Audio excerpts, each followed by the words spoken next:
इससे ज्यादा घटिया, इससे ज्यादा गंदी बात और कोई हो नहीं सकती। बलूचिस्तान में पाकिस्तान बना, बलूचिस्तान के हमारे भाइयों ने दोस्तों ने कायदे आज़म को उनकी बहन को वहां बुलाया,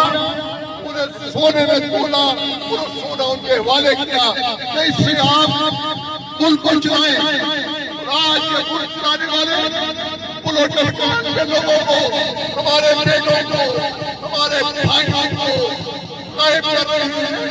उठा रहे हैं और उनकी लाशें उनके तशद्दुद ज़दा बदन सड़कों पर,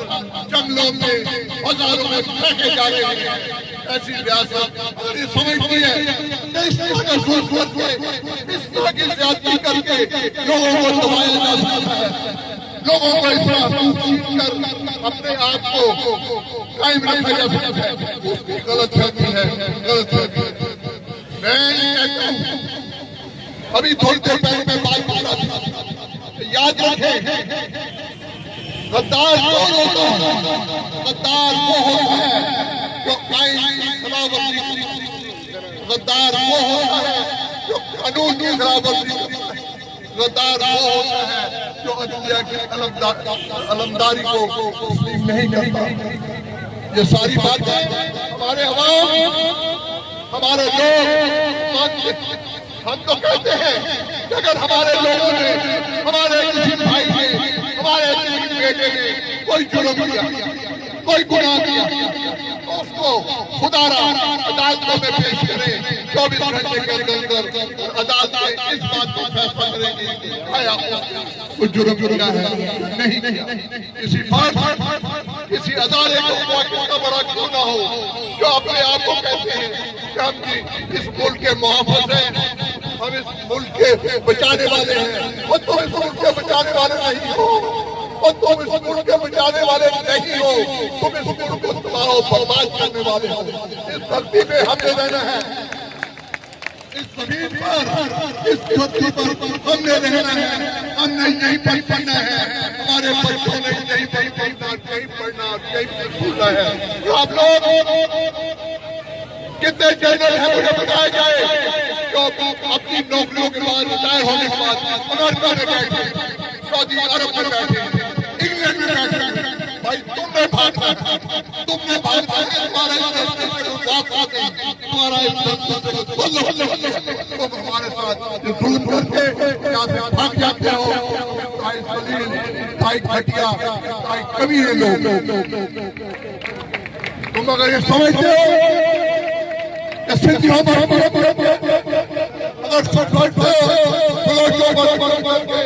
पश्तूनों पर जुल्म करके, मजदूरों, किसानों पर जुल्म करके तुम अपने लिए कोई बेहतरी पैदा करते हो, तो खुदा की कसम ये तुम्हारी भूल है। मैं तुमको याद दिलाता हूँ, मैं तुमको याद दिलाता हूँ, एक वक्त वो था जब तुमने हमारी बातें नहीं समझी थी, हमारी बातों को नहीं सुना था, तो तुम 90,000 वर्दियां पेंटिंग छोड़ के भागे गए। और खुदारा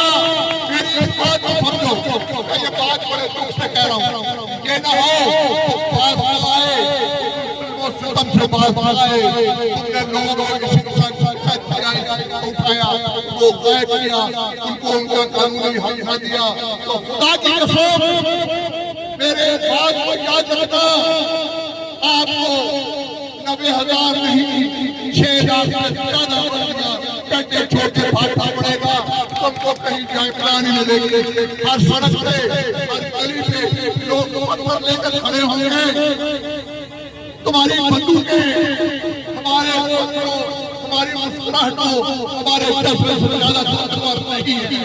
कहा गया साहित्या की फौज बड़ी तरबियत याफ्ता एशिया की सबसे बड़ी फौज थी, लेकिन जब लोग खड़े हुए थे ना साहित्या रहा ना फौज थी। उसी तरह मशरक़ी पाकिस्तान जो था वो बांग्लादेश बना, जब वहाँ के लोग उठ के खड़े हो गए, कहा गया कि हमारी तरबियत याफ्ता फौज। और तुम 1965 की जंग से लेकर आज तक और सीनों में तक में सिलाई फेंकते हो, और मुझे बताओ कौन सी जंग तुमने जीती है बगैर तो तुमने बार बार अपने लोगों को खुदा किया,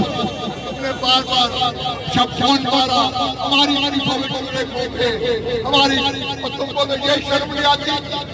और 60% प्रोजेक्ट को खा जाते हैं और हम अपने बच्चों को, हम अपने बेटों को पीने का साफ पानी लोगों को नहीं दे सकते, हम लोगों को हेल्थ नहीं दे सकते, हम लोगों को पानी नहीं दे सकते, हम लोगों के लिए रोजगार को नहीं निकाल पा रहे, तुमको शर्म नहीं आती, याद करते हो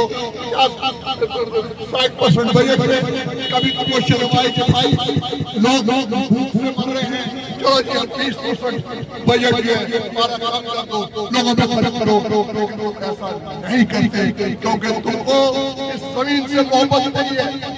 यहाँ के लोगों से मोहब्बत नहीं है, तुमको सिर्फ अपने कारोबार से मोहब्बत। और एनर्जी हमारे सामने भी कल ही मैं सुन रहा था, इतने बेगैरत और बेशरम हो कि कल ही मैं सुन रहा था टीवी के ऊपर, मैं अपनी बात नहीं कर रहा, चैनल पे बात हो रही थी कि जो इस्लामाबाद के एयरपोर्ट पर 50 अरब रुपए में बनना था, इन जनरलों ने ब्रिगेडियरों ने उसको जो 1 साल में कंप्लीट होना था 8 साल में किया और 50 अरब के बजाय 180 अरब रुपया लूट के ले गए, खा गए, है ही हिसाब लेने वाला, कोई है ही नहीं आंखों में आंखें डाल के बात करने वाला, कोई नहीं। और सो मच सो जिस तरह रेलवे के इंजीनियरों ने इस बेगैरती से कोरिया से खरीदे एनर्जी फौज और सिविलियन गवर्नमेंट में डाल दिया अरबों रुपए और लूटमार तो तुम कर रहे हो, ज्यादा तो तुम कर रहे हो, जुल्म तुम कर रहे हो, फिर हमें होने को नहीं देते। और अब हालत ये हो गई है सिविल सोसाइटी को पॉलिटिकल पार्टीज को दी जाएगी, अब हमारे दफ्तर पे आके बैठ जाते हैं, हमें धमकियां देते हैं,